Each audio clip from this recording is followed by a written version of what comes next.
Good morning guys. So ito, nagigising ko lang, sisimba lang ko, tapos susundin ko na yung mga gawa ng Fortuner. Yan, mag-lift tayo ngayon. Sisimba lang ako saglit, then sasalubungin ko na yung mga gagawa ng Fortuner.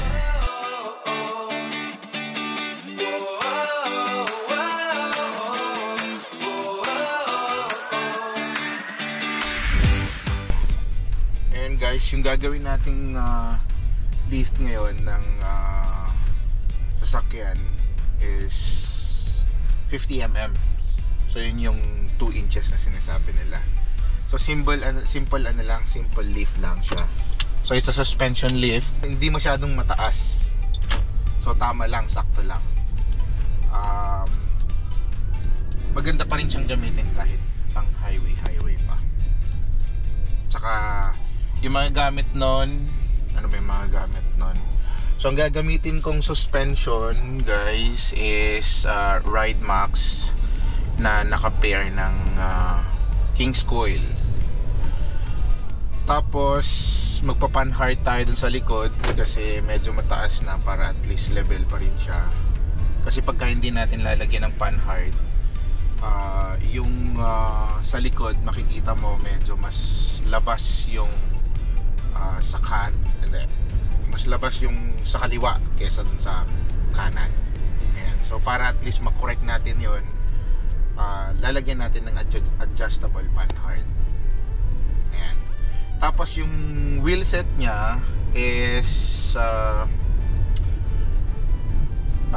yung tires BF Goodreads na 275 70/17, at saka yung ano pa to, yung mugs nya is VLF.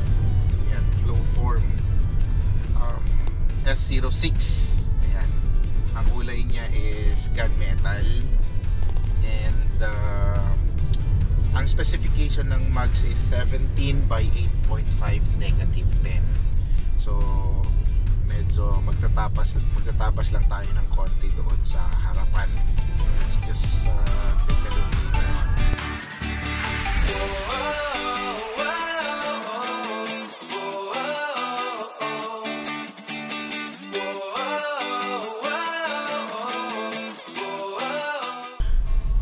Kakatapos lang ng mass, so sasalubungin na natin yung mga gagawa.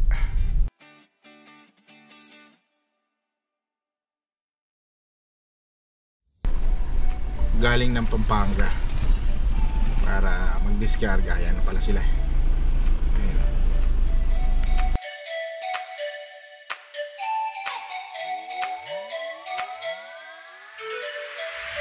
Ayan, si Boss Mark. Ayan ng Arsenal.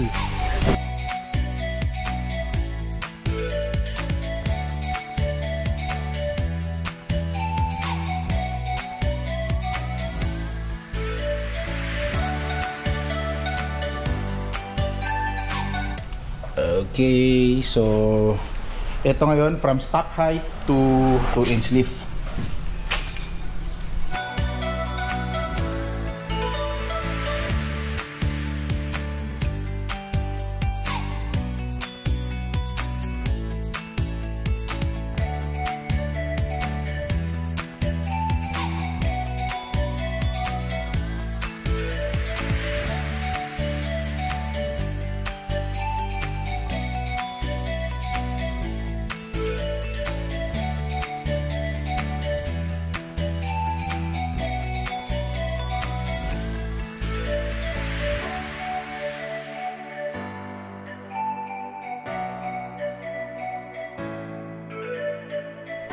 Na yung ating paglilift in 2 hours.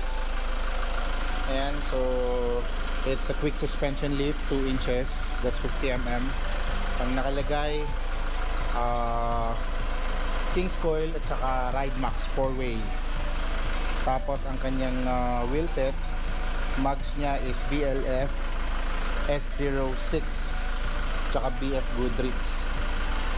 Ayan, all terrain, clean build. Simple lang. That's 2 inches. Ganda. Simpleng-simple. Saka na-retain natin yung mudguard. Ayan, kinabit din. Ayan. So, it's a quick lift. Ayan. Tapos, nakalagay ng panhard. A few moments later.